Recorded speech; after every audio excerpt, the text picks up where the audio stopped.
Go. Greetings and salutations. You spoke, we listened. We are continuing on the ever so painful journey of our coverage of season one of Star Wars Andor. Yay. Yes.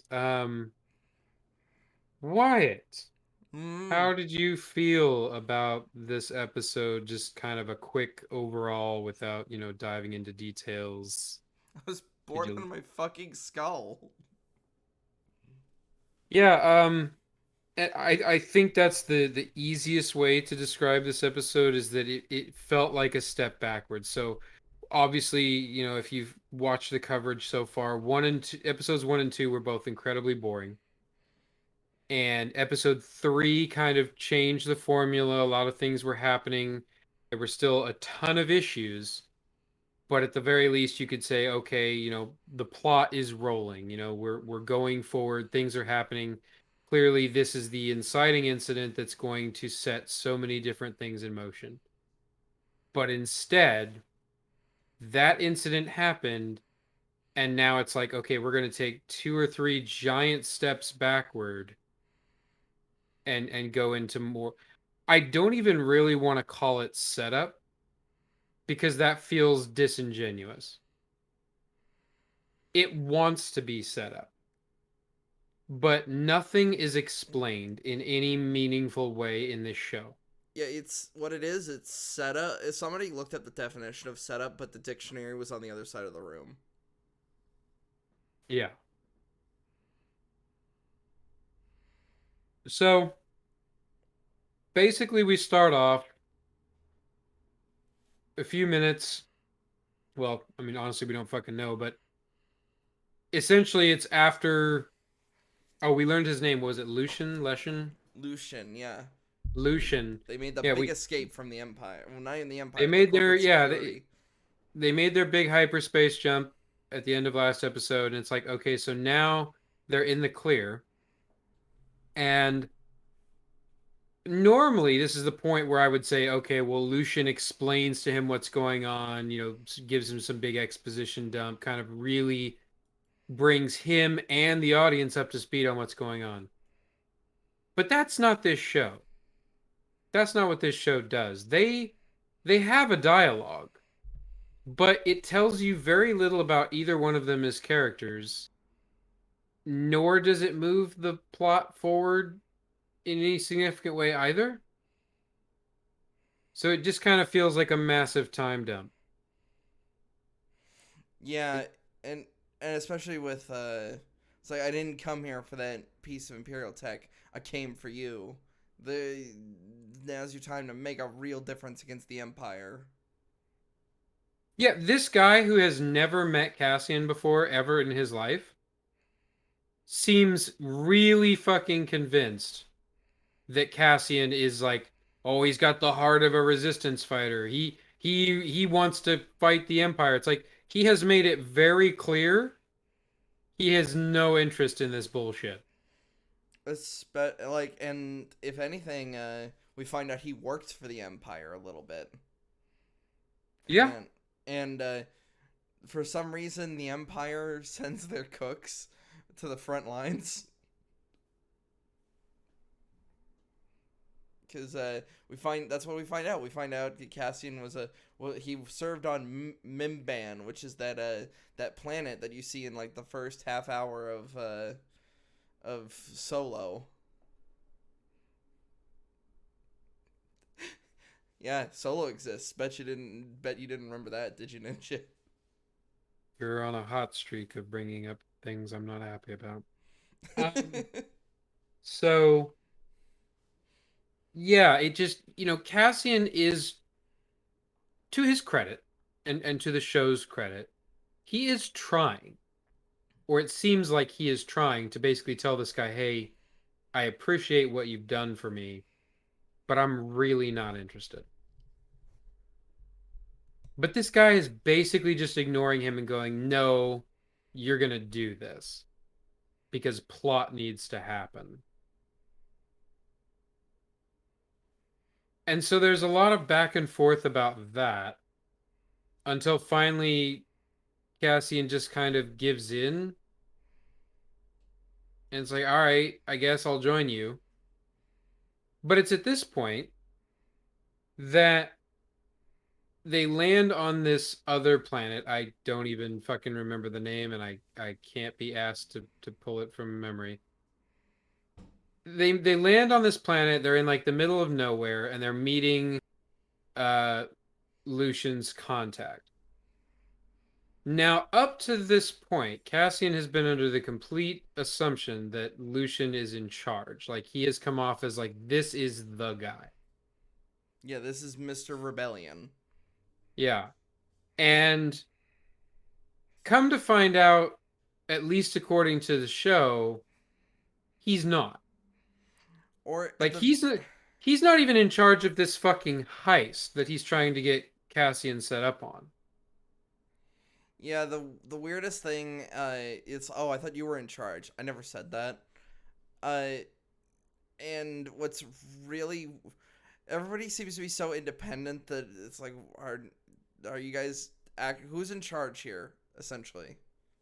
Well, Lucian is the one who agreed to literally pay Cassian for his services. So he turned him into a full-blown mercenary. Not a, even though he harped on about how oh he's a resistance fire and he just wants to take this to fight against the Empire and he's got the cause in his veins. It's like does he though? Because you paid Everybody him 200,000 to be here. everybody keeps actually saying that. Everybody keeps saying he's got the heart of a resistance fighter, and it's just like he does. I guess if you're counting his blank, emotionless expression, or just Well, the fact that literally, we have never been shown that. There is nothing that the audience has been shown, or any of these characters for that matter, has been shown that would indicate that's the case. None. if anything, he kind of hates these people. Yeah, he really does. He's always. That's the And thing. Is it just me, or does Cassian have like a permanent scowl on his face throughout this entire fucking show? I mean, if I was in the show, I wouldn't be happy about it, so I get it. Um, but yeah, again, it tries so hard to set something up. So there's a brief conversation between Lucian and his contact, Vel, I believe her name is, Yes.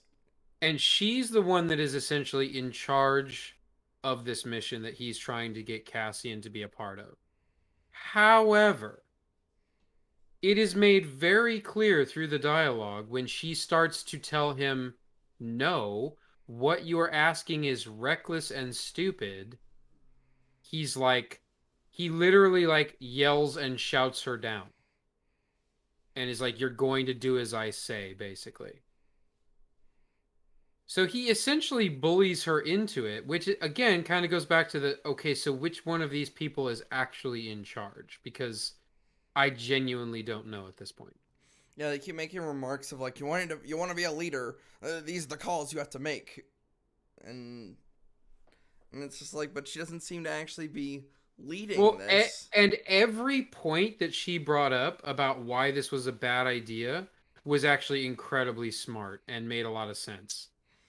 Yeah, and Like it's they've been training for this mission for months, and the mission is a go in like 3 days. a Cassian a is an very complicated unknown plan, by the way. variable. Yeah, incredibly complex heist style plan. And she's right to be concerned about bringing in a new person, an unknown entity, essentially at the 0 hour.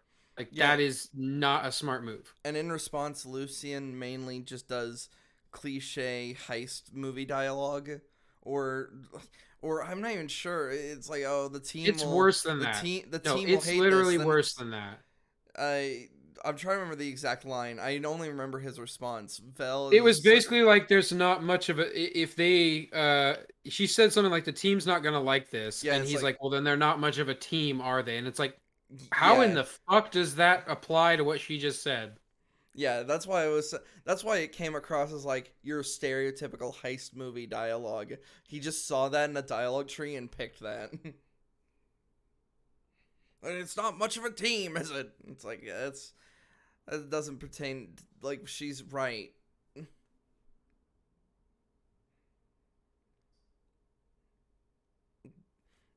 What's kind of I'm trying like we get introduced to the rest of this team, and we find out what the heist is gonna be. Well, actually, we found that out in Lucian's ship. They're gonna take an entire Imperial sector's wages. That was like a month's wages, or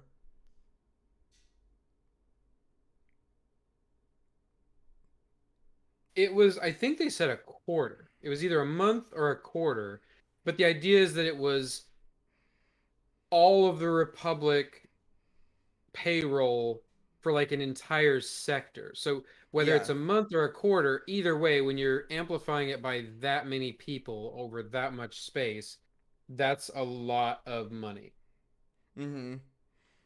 And we find out that this isn't just gonna be taking it from some like office.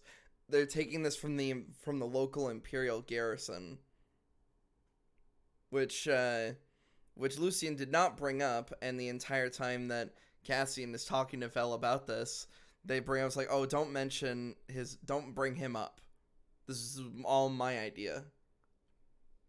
Yeah, so it kind of goes out of its way to show that all of these people, like, she's supposed to be the leader of this rebellion team, right? And one of the things that makes these sort of scrappy underdog um, rebellion type forces the good guys usually is that they tend to have what you would call the moral superiority, right? They're fighting the good fight. They have a cause, an ideal. She has absolutely zero issues betraying the trust of her men, outright lying to their fucking faces, and basically um, putting them all in danger because this is actually a risk for them. Right. The one of the heist crew members is somebody who works at the garrison. He's sticking his neck out the absolute most, actually. Yeah, the guy who literally is in the most danger, and he is the one who's like, I should have been consulted.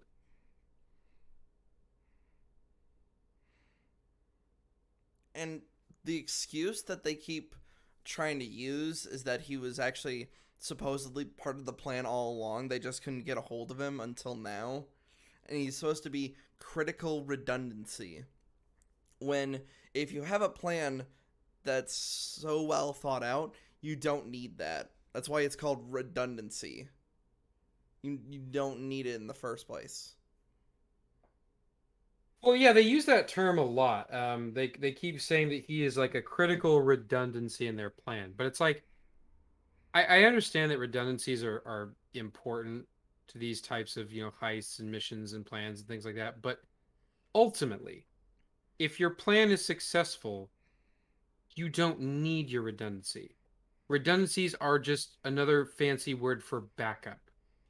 Like if the shit hits the fan and something goes wrong, or aka in this case, somebody dies or is captured, he can step up and fulfill their role. But here's part of the problem with that, right? One of the crucial aspects to any heist movie is the part where they lay out the plan. They tell us what everybody's role in that plan is, so that the audience has a very firm understanding of who does what and what's going on. We don't have that. Yeah, there's no like Ocean's 11 like this person will be in the control room ensuring that their gems are put directly into the vault, and then they're going to have a heart attack which will distract the guards. Yeah, It we have a very like zoomed out, almost like synopsis or outline of what their plan is, but we have zero details. Yeah, we just know the details of the base and then essentially what they're going to do. Like no, Yeah. but we know that they're going to take the stuff and that They're going to be under the cover of this meteor storm that only happens every 3 years.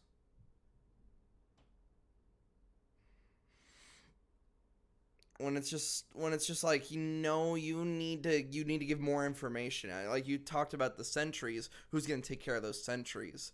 You talk about uh you talk about somebody's got to fly the freighter they're going to take, but it's like somebody's got to basically work the control tower, because if this is an Imperial Garrison and they've taken up a whole airfield, that means they've got to worry about ground control. You can't just simply just take something willy-nilly, especially Oh, with the but they're level gonna of try. technology we know they have in the Star Wars universe. It's almost kind of a masterclass though. Like if it wasn't so horrible, it would be impressive. Like we are introduced to this team of rebels that is going to be doing this heist. And within a matter of just a few minutes, there's maybe one person on the team I don't dislike. Maybe one. Like But everyone else just comes across as either incompetent or just an asshole or like is perfectly fine with the idea of lying to each other and just I don't know, it doesn't have that successful setup where it's like, okay, I'm invested in these people and I care about whether they succeed or not. It's like, no, I don't. I hardly know these fucking people. And again, you didn't have to do it this way. Like if the whole point of this show was to get us into Cassian joining the rebellion and getting onto this heist, you could have had it where this was episode one. yeah, I they're gonna really need to explain away why You could have episodes spent the first 1 to 3, three episodes building this heist job and showing him, becoming a part of the team and all of it. and And really just yeah, it would have even stuck with his backstory, because he's been in this fight since he was 6 years old. For those asking, no, I'm not dropping it. I'm not gonna drop that line. It's important. listen, that is pure nerd shit, okay? No one cares about that line. In fact, you could remove Rogue One from canon because Andor is so much better. Literally not how it works. Yeah. So, aside from that annoying plot line, which they come back to again later in the episode, and like they hand him this phrase book and they're like, learn all of this by morning. Like, that's fucking reasonable. But it's like, okay. It's just like, you've got 3 days. Yeah, you've got at least a day and a half to learn this. But they had to make it all dramatic. Like, you have till morning, and they're all staring at him again. Everybody's scowling at him, and he's scowling back, going, "Can I finish my food first?" Yeah, And it's like, everybody's fucking scowling. Nobody is fucking happy in this show. Like, nobody has any kind of range of emotions. It's just everybody's pissed off all the time. see, So, would you rather have all everybody scowling, or would you rather have Marvel dialogue where they're not taking it seriously at all? both are shit. Uh, Can we do better? I would agree, and we should do better. Um, so I guess you would kind of call it the B plot, but we get a little bit of introduction to our Empire characters. And already, within just a few minutes of screen time, I like these people so much less than the corporate police force people we had before. Yeah, because they're yelling at the cop people, For essentially. doing their fucking jobs. And there's only one person out of the three, because we have Sergeant Man, Police Chief Man, and Cop Man that we focused, who's our POV with the corporate security. And the only person who truly deserves it is Police Chief Man. That's because he tried to sweep it under the rug and tried to bury it. And he even in a whiny voice goes, "But I had nothing to do with this." It's like Yeah. of all people that deserve a second chance, it's the other two people though. Well, the weird thing is this could have been a very almost like Tywin-esque kind of moment for the Imperial guy because you could have had him come down and basically pretend to be kind of doing the same thing, really dropping the hammer on all three of them. And then he could have done exactly what you're talking about. He could have hammered down on the police chief and been like, this is all your fault. When presented with the opportunity to do the right thing by the Empire, you chose to try to sweep this under the rug. And now that you're being called out for it, all you want to do is make excuses. Like, we could have seen this Empire officer as like really sharp, really competent, holy shit, like Yeah, like tough as nails. yeah, it would have shown that the Empire gets shit done. Like it doesn't like being called out to these kinds of sectors, but when it comes out in force. Yeah, but that's not what we got. If anything, there was like a lot of comedic elements because like you have, I think his name is Mosk, raises his hand because he wants to speak. He wants to defend himself. He wants to tell his side of the story. And instead of looking at him and saying like, yeah, what do you have to say? It was like, seriously? Yeah, and I got really frustrated with that because I was like, he's asking permission to speak. He's doing, he's in the presence of a military officer. He's not just gonna blurt out like the fucking chief of police guy. No, he's gonna ask for his turn. And and if you wanted to have the guy just come across as he just doesn't want to hear what the police people have to say, he could have just simply gone denied. That's it. Yeah. Like still a dickish thing. It's like he didn't let them defend themselves, but at least he did. At least it wasn't like it looked like they were taking the scene seriously. Yeah, and Well, and this same guy, right, who's kind of an asshole to our what up to this point was like our basically the POV protagonist of this fucking show. Um, Later on, you get a scene between him and the other Imperial officer, and he chastises her about trying to climb the ladder, and it's just I don't know. It comes across as like really like petty and juvenile. what's weird about that when talking to that other Imperial officer, this is a member of the ISB. For those who don't know, because I don't even know if they say in the episode, the ISB is the Imperial Security Bureau. This is like the KGB or the Gestapo. These guys are they are the master of whisperers of the fucking empire. So these people need to be on the top of their fucking game when it comes to possible threats. So when she points out something that is actually part of her jurisdiction, he just accuses this lady of trying to climb the ladder. It's like no, it's just doing her job. Yeah, it's really disappointing. I didn't particularly like any of those scenes with the Empire, which was unfortunate because after everything that happened in episode 3, I was really looking forward to seeing the Empire come in and seeing them respond to that situation, but it really just didn't work out that way at all. They took it in a totally different direction. What did you think of? We don't see the Empire do anything to the planet or those townspeople. Oh All we yeah, see them do is just berate the cops and then be like bureaucratic, petty, you know, sniping bullshit between inter-office politics, basically. yeah. And it's just like, ugh. It's why when we get the big meeting on Coruscant with between the ISB people and the head guy just goes, "We're not. We're doctors. We're healthcare providers. We're looking for symptoms and stuff." And I immediately thought, I was like, "What is with this analogy? No, you're fucking spies." Yeah, it felt really weird. Like it felt like he was trying to do it more for the audience sake than the people in the room.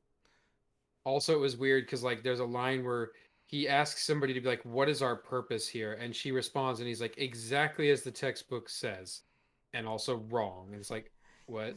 Yeah, which is really weird because I thought for a split second, like in Starship Troopers, the exactly what the textbook says, but do you know what it means? Is that what you believe in? I thought that's what the direction that he was Oh going yeah, in. that's a line that doesn't suck donkey dick. You're not getting that in this show. I'm sorry. Uh, Um, barreling right along. We got introduced to like a C plot line now with Mon Mothma. You guys remember Mon Mothma from the OT? No, neither did I. I don't give a shit. no. She's fucking a high-ranking Republic senator Yeah, who's very she's an like imperial senator. Yeah, pro-rebellion. Yeah, and she meets with Lucian and they have like a brief discussion. Again, we don't really learn much about either one of them other than like he's asking her for money. for money and she's like I can't, they're watching me, they're it's getting more and more difficult to move the money, they're really cracking down on us. And that's an okay scene, because we're at least learning something. But then we get a scene of her going home and her husband is basically just being a dickhole for no Yeah, fucking reason. yeah. He's like, oh, you're so boring. I'm gonna have like these fun people who are basically just super empire dickheads. Oh I'm gonna yeah, have them these on are my literally side. like the equivalent of your political adversary. Like these are people who actively hate you and they work with you all the time. I'm gonna go ahead and invite them over for dinner. Yeah, and then he even says like they're gonna be on the fun side of the table with me, and it's just like, do you just not share your like ideals with your wife? Because that seems really weird for the husband of a senator. It's a lot. Um, Again, just kind of trucking right along. I mean, we could go on about a lot of these issues. There are several Easter eggs kind of peppered throughout this episode. So if you were one of those people that was like, hey, I'm glad that they haven't been just showing off all these Easter eggs and what do they call them? Iconic imagery like the TIE fighters. Hey, guess what, guys? There's TIE fighters in this Well, episode. there's two of them that can be kind of excused. One of them being we go to Coruscant, and for some reason, it tries to tell us No, it, no, and it's that's fine. I'm fine with that one because it's plot relevant. The well, scene takes place on Coruscant, whatever. you're But the right. Scarif one, Right. The one I was gonna bring, I was like, I think the Tie Fighters. That's also perfectly fine. They're doing an air patrol. Of course, they would use Tie they Fighters. they are, but it's just the point that people have been like praising this show for not relying on that kind of shit up to this point. Right. It's like that argument is now out the fucking window. Okay, like this episode is just loaded with that kind of crap. And even if it's not visual stuff, it's name dropping. Like Yeah. there's like a 2-second scene in an airport and they drop like 4 planets names. You know what I mean? Like just to be like, oh my god, you remember Hosnian Prime? Did they? Hold on, I missed that. Hold Yeah, on. they say Hosnian Prime. When Cop Man is going through the airport, they really just go like, Hmm. what? Why? Oh yeah, by the way, in case you guys were wondering what happened to Cop Man after he got yelled at, he went home to his mother's apartment to live with her. He's an incel now. and Hooray! and Best character we fucking had. yeah, and you'd think. Uh, of all characters I would want to spend the most time with, it would want to be Cop Man. It's really weird that we're not spending time with him as much as we should. Yeah, it's weird how many characters from the first 3 episodes are now absolutely fucking irrelevant. Like, we don't know what happened with Bix or Marva or any of the other people on that planet. Cassian just deuced out and doesn't seem to give a shit about any of them. Doesn't ask about them, doesn't show any bit of concern or worry or nothing. I mean, he shouldn't care about Marva in the first place, but still. But still, it's like he doesn't seem to care about any of those characters. And then now it's just like, well, don't worry, don't think about it. We're all into heist business now. So let's focus on that. And this whole new group of characters that we're just now getting to meet. Yeah, I'm You're much. invested in them, right? And it's like, no, I would have much rather have seen just an episode of Bix and some of the other people having to deal with the consequences of now the Empire is here. If you thought your scrapyard job was a lot harder with these corporate security, it's become even harder with the Empire. Checkpoints are going to go up. They're going to constantly perform raids. They're it's just going to existence just got a lot harder for you people. Yeah, and they don't show any of that. They don't care to address any of that. That would be some actual interesting world building, but we don't get to see any of it. Um, so the last thing I guess to talk about would be again, like we said, everybody's unlikable. Everybody in the show. There's like maybe one character on the heist team that I didn't actively despise, Hammock but Kid. I mean, no, the he's I don't remember his name, but he was like one of the black guys. He was pretty cool.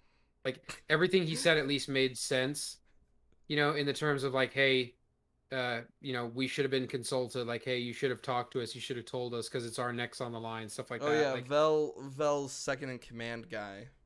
yeah, like I liked him, but everyone else was like dumb. Um, but I think the other big thing, and I'm sure other people will address it in their reviews as well, but just I hate to use the term pacing because it's so fucking nebulous, but the momentum of this show, man. Like we had finally got the ball rolling with episode 3 for better or worse. There were clearly a lot of issues with that episode, but things were finally starting to happen and the kind of things that felt like once you got these going, there are going to be consequences. Like it's going to start a chain reaction. Everything is going to follow because of what happened on this planet. Nope. It just feels like so much of that was either dropped entirely or has just been put on the back burner. Maybe it'll get brought up again. I'm not holding my breath.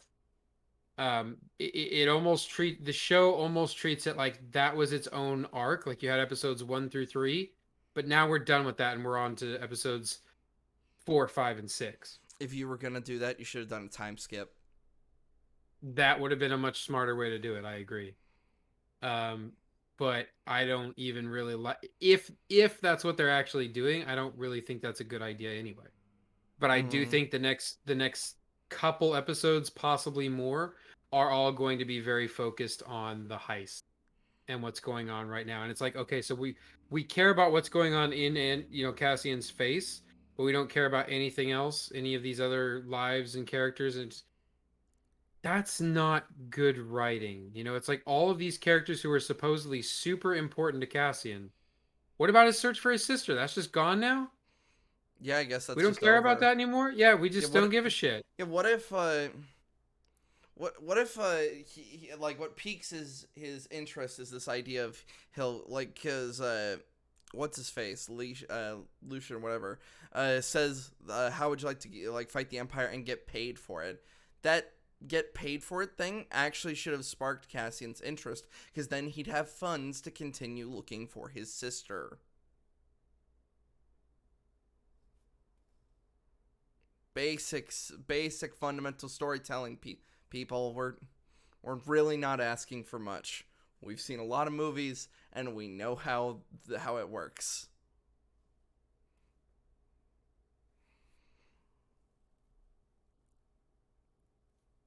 Yeah, it would be really nice, to have anything that I could grab onto in this fucking episode. Yeah, like imagine if Um, this episode was just a spy tutorial episode and we spend like Lucian and Andor just I don't know on some city planet, maybe even Coruscant. Don't know why they'd be that close to the Imperial capital for a tutorial. Uh, But it's just like, hey, here's how you meet a contact. Here's how you got to keep an eye out for things. yeah, Something. literally showing him the ropes of espionage and spycraft, because then that would have even given us the idea that okay, all the stupid bungling and shit he was doing up to this point was because he was just untrained. He just didn't know better. But now this guy's going to show him how to do it right. Yeah, you've been doing it. You've got like a decent eye, but you're sloppy. Here's how you do it right. Yeah, we don't even get that. Like he just gets thrown into this operation, which we're told is like super fucking important. But it's like, there's just a lot of little things. It's like he agrees to pay Andor 200,000 for his participation in this job, but he hasn't been adequately paying his own people that are already here. Yeah, to the point that she, like Vel, even says that it's like, we've been operating on our own, and you're paying, you just willy nilly sending in a mercenary. And it's clear that Lucian has a lot of like, I don't know if he's loaded or if those artifacts are just fake, but he has to get them from somewhere. It's all very vague and unclear, and the show is not going to explain it Like I for actually you. I You know what thought I that's mean? how they were getting the money. I thought like, oh yeah, so turns out most of the stuff is just cheap crap that Lucian just spruces up for Mon Mothma. Mon Mothma overspends, and then that's how the rebellion gets their funding. It's a bit reckless, but that's how they like. That's how we see how it gets done. No, we don't get That's to see how it gets done at all yeah. because I guess, forget you for being interested in that kind of stuff. That's nerd stuff. God forbid I learn how the rebellion actually works before Luke joined it. No, it's I was hoping after episode 3. I mean, I already wasn't happy after episode 3, but I was really hoping with this episode we were going to get something to keep me on board. And no, we haven't. So I'm gonna still say absolutely at this point not recommending this show to anybody. Um, it's not good. There's there are some good ideas and concepts buried in here, and I mean buried deep, but you have to dig through so much bullshit to get to it, and the execution is bungled at like every single level. Yeah, it's like if you want a nice espionage story, it's not worth digging through this just to get that. Go watch a Bond movie or something. Like Yeah, I mean, there are just better ways to get your fix. You want to see a heist? You want to see a heist movie? Don't watch this. Well, probably the next episode of Andor. Just watch Ocean's 11. yeah, there's way better heist movies out there. This is just if that's what you're looking for, this ain't it. If You know what I you mean? It's just not. I'm probably about to say something fucking blasphemous. If you want better political intrigue in a science fiction universe, watch the fucking prequels. I mean, unironically, yes. But uh yeah, I mean we'll try and wrap it up there, but I mean at Yeah. this point it's just I was hoping for something to continue to build on what we had, and no. I mean it really felt like the show pulled the rug out from under you again. And for people who are already complaining about how slow this show was, this was probably the nail in the coffin for a lot of people. I guarantee you there's probably going to be a massive viewer drop off between episode 4 and episode It's 5 because it's already happening actually. Andor is losing to She-Hulk. like I could see where after episode 3 a lot of people were like, okay, I'm on board, let's see where things go. But to follow that episode up with this, you fucked up. I guarantee you, because it's literally like episode 1 and 2 were slow, episode 3 was, you know a mess, but things actually happened. Episode 4 is right back to slow. It's like you're gonna lose viewers. There's no way. Yeah, There's no way people aren't tuning out. in terms of the climbing of the mountain, we just escalated with the episode 3. We should, if we're not immediately continuing that rising action, we at the very least need to plateau at that level and not go down. Yeah, no, this felt like a massive step backwards. Like we're back into trying to establish and set up everything. But again, you're not actually doing that. You're just saying things that don't make a lot of sense. Like it's fine, I guess, if somebody wasn't paying attention to the actual words that these people are saying, but if you think about it for half a second, you're like, "Wait, that doesn't make any sense." Where that's a really dumb thing to say here. So, yeah, that's episode 4, everybody. Still batting 1,000. Yep. Bye. That's all we have to say. Bye. Bye.